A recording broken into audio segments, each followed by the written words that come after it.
Compatriotas, después de una semana de estar ausente por el COVID, hoy tengo la oportunidad de volver a estar con ustedes.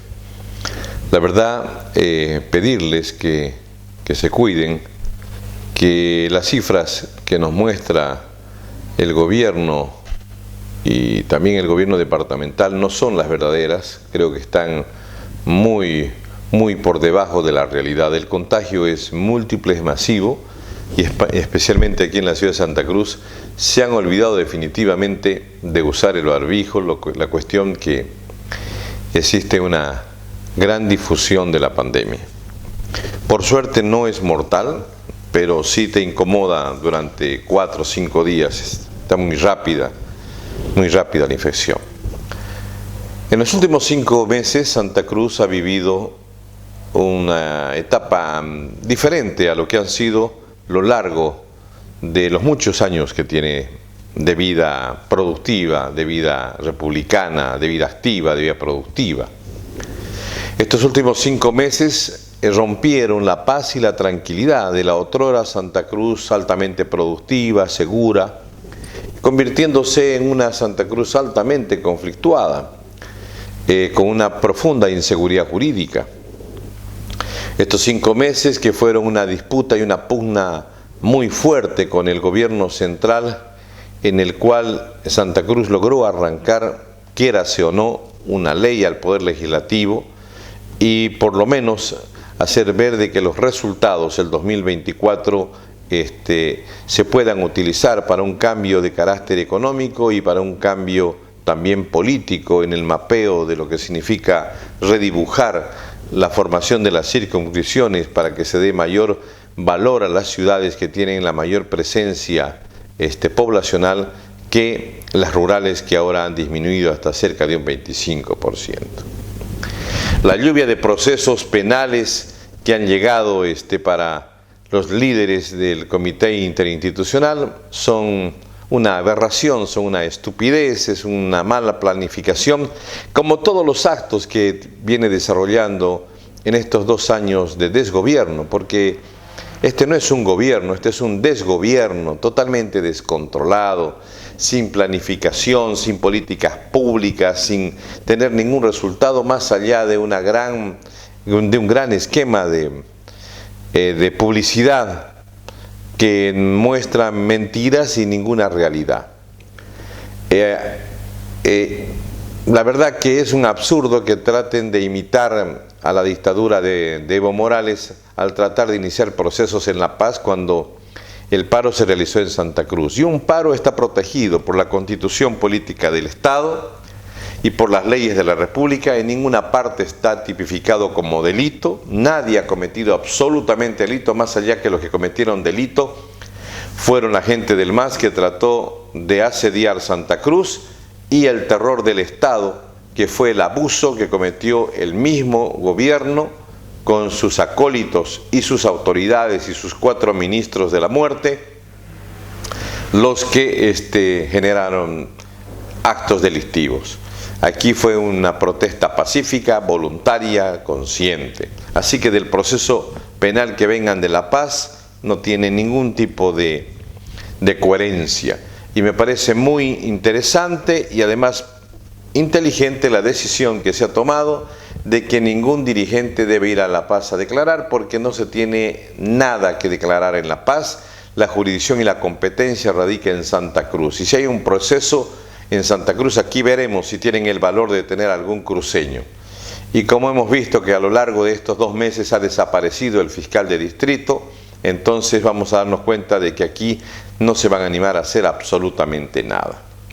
El tema que han tratado de darle un efecto mediático y vergonzoso para el ministro de Gobierno, el tema de señalar de que le da protección a un supuesto abusado sexualmente por el gobernador de Santa Cruz hace 35 años, cuando el gobernador tenía 10 años, la verdad que raya en lo estúpido.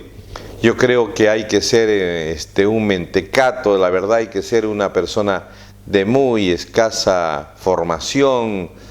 La verdad, yo pienso que hay que ser tonto, ¿no? Y Creo que lamentablemente eso es lo que pasa con el gobierno de Arce, de tener el gabinete que tiene. Yo los hubiese cambiado hace muchísimo tiempo, es gente inoperante, de repente son buenos lambiscones y de repente eso le gusta Arce, pero un ministro de gobierno, este es un mono con navajas, es un peligro este tipo. Anunciar que existe una persona que ha sido víctima de un abuso sexual hace 35 años a un tipo de 40 años, cuando hace 35 años esto pasó. Inclusive debía darse cuenta el neófito del ministro de gobierno de que si hubiese inclusive existido ese delito sería inimputable, porque en los que lo cometieron fueron unos niños, imagínense, en ese tipo de actividad. No dejan de ser alguna travesura, y más aún no es delito porque son inimputables. Entonces, además, ha sido totalmente desmentido por los familiares y por todos los testigos que eso es una falaz mentira. Y es otra metida de pata, es otro de los tiros en el pie, los autogoles que acostumbra a darse el ministro Castillo por quizás su inexperiencia, su falta de formación, o porque escucha chismes y rápido los lanza como si fuera información. La verdad que cada vez queda más pequeño y más ridículo, y cada vez mucho más grande le queda el cargo.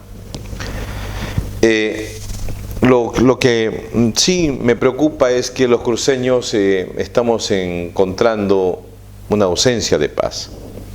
La paz está desapareciendo de Santa Cruz, esa vida plácida que se vivía en Santa Cruz, paulatinamente producto de las acciones políticas y que son coordinadas por parte del Estado y que son parte del amedrentamiento y la venganza del gobierno central, son las que están promoviendo algunas incertidumbres. No tiene nombre lo que están haciendo con los avasallamientos. Cerca de 248 avasallamientos existieron solamente en este año, y esos son datos que maneja el INRA. Avasallamientos a tierras particulares, a tierras fiscales, y a tierras también indígenas. Es increíble la inacción policial y la inacción de las autoridades. Pedirle al Ministerio de Gobierno que actúe en este tema es como pedirle peras al olmo, o sea, es un absurdo. La policía simplemente lo único que hace es coordinar con los interculturales y las asociaciones criminales que existen en Santa Cruz y que también están existiendo ahora en Cochabamba, para planificar, avasallar, entrarse, saquear, robar, apropiarse terrenos que están totalmente en plena producción, que van a generar a la larga inseguridad alimentaria y van a promovernos serios conflictos de carácter sociales y económicos. La policía es el hazmerreír, lamentablemente, la que más ha perdido en estos 36 días de paro. Hay un irrespeto total, los policías creo que también sienten ese tema, inclusive los que paran en las calles en tránsito pidiendo dinero por cualquier tipo de infracción, hasta ya ni salen siquiera, porque creo que se han dado cuenta de que existe un irrespeto total por la autoridad, porque la autoridad se la ha generado y además el mismo gobierno ha promovido esa situación. Es triste ver cómo se mofan y se ríen los avasalladores de las tierras, de la policía, del poder judicial, frente a tamaña acción en contra de la propia del Estado. Yo creo que esa situación le va a cobrar demasiado al gobierno nacional y va a generar demasiado zozobra en cuanto a factores económicos que se necesita como elementos de certidumbre y de seguridad jurídica para promover producción. Puede decaer la producción en Santa Cruz producto de la incertidumbre frente a los avasallamientos. Así que el gobierno, el Ministerio Público y la policía debían actuar de oficio en forma inmediata, porque están generando simplemente variables económicas que pueden atentar en contra de la economía de la región. Ahora, la división en el MAS, y por eso tenía algunos temas pendientes con ustedes. La división en el MAS que se ha promovido el jueves pasado, cuando 68 diputados votaron en contra y 44 a favor y no aprobaron el presupuesto general de la Nación, que en otros tiempos simplemente era un mero trámite. En los últimos 16 años aprobar el presupuesto de la generación simplemente era llevar el presupuesto y los levantamanos de siempre levantaban y aprobaban. Sin embargo, si ustedes se dan cuenta, esta vez pasó un caso inédito. El jueves no fue aprobado el presupuesto general de la Nación. Y eso implica que es un golpe durísimo planificado en contra del gobierno de Arce. Aquí pueden pasar 3 escenarios potenciales. El primer escenario es que obligue, y está boicoteando Evo Morales a Arce, para obligarlo a concederle más ministerios o a mantener a los ministerios que tiene en este momento, a pedir más favores al gobierno, a pedir la sumisión de Arce a Evo Morales, y además que eso le podría costar al propio Arce que decline su postulación en las elecciones del 2025. Ese es un primer escenario. Un segundo escenario tendría que ver básicamente con el hecho de que pueda jugar a la democracia y pueda lograr la mayoría parlamentaria, porque en este momento Arce lo que está haciendo es vivir sin un sistema de gobernabilidad. En este momento tiene una ausencia de apoyo político en el Parlamento. Estamos en un régimen democrático y se supone que el sustento político tiene que pasar por tener gobernabilidad, por tener el 51% en el legislativo. Y Arce no lo tiene, porque los votos de Evo Morales están en contraposición y obviamente los de Comunidad Ciudadana y de Creemos también. Sin embargo, en el segundo escenario que les planteo es que probablemente Arce trate de acercarse a la gente de Mesa y a la gente de Camacho para lograr mayoría parlamentaria, lo cual no sería malo, porque sería volver a lo que debe ser parte de la democracia. No siempre tú ganas y tienes que no hablar jamás con el que has derrotado. Aquí se trata de que participen las minorías. De eso se trata la democracia, de concertar, de generar alianzas, de que todos participen en la construcción de las políticas públicas que en el fondo van a generar el beneficio para el país. Esa es la segunda opción, que creo que va a ser muy complicada, teniendo en cuenta que lo primero que seguramente va a negociar es la oposición, es que pare la persecución a los líderes políticos, porque si algo se ha dedicado y ha tratado de ser efectivo el Arce en estos 2 años, ha sido simplemente en realizar persecución política. Ahora, el tercer escenario potencial es que Arce se dedique simplemente a trabajar en función de decretos supremos, tratando de minimizar la participación del legislativo. Eso le daría más imagen de autoritario, de dictador, ya que así lo ha demostrado en su actitud contra Santa Cruz. O sea, ha sido un energúmeno dictador que ha tratado de imponer a la fuerza y que al final trató de no ceder en nada, y eso no mostró que no tenga la más mínima caracterización de un hombre que tenga la posibilidad de consensuar. Pero si se da ese tema, la situación será altamente compleja, y ahí es donde tenemos que ver. Fíjense que los gobiernos que no logran la gobernabilidad, que no tienen una mayoría parlamentaria, en la historia reciente del país han tenido que irse a su casa y acortar sus mandatos. Para eso es importante que se acuerden recientemente de Carlos de Mesa, que no tenía mayoría parlamentaria. Otro que no tenía mayoría parlamentaria fue don Hernán Siles Suazo. Ambos tuvieron que irse y convocar anticipadamente a las elecciones. El año que termina, no termina bien, es un año con mucho conflicto, es un año violento, un año con mucha pérdida económica, con mucha pérdida de oportunidades y con incertidumbres para el 2023.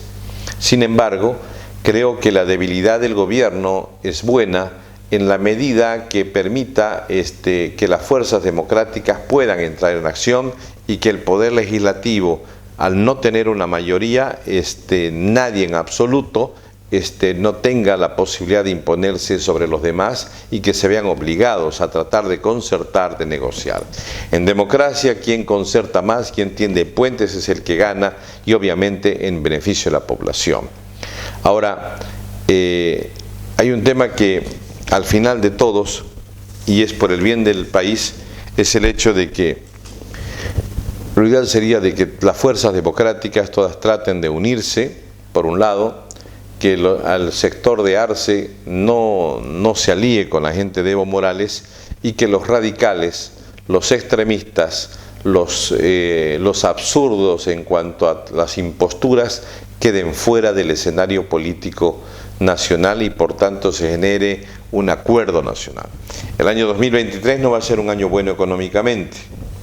Tenemos encima las sequías en muchísimos lugares del país y los problemas políticos, económicos que nos traen a colación la caída grandísima de las reservas internacionales, que además de eso van a repercutir en la economía. Decirles que si el presupuesto general de la Nación no se aprueba, según la Constitución Política del Estado, automáticamente el 1 de enero entraría en efectividad porque no puede tenerse un presupuesto, no se necesita de la aprobación legislativa y directamente entraría en vigencia a partir del 1 de enero. Ojalá la paz retorne a Santa Cruz y a todos los hogares bolivianos y que recapaciten las personas que en este momento solamente están pensando en violencia, en venganza, en odios y en racismo. Aquí lo que queremos es paz para todos los bolivianos. Nos vemos mañana. Muchas gracias.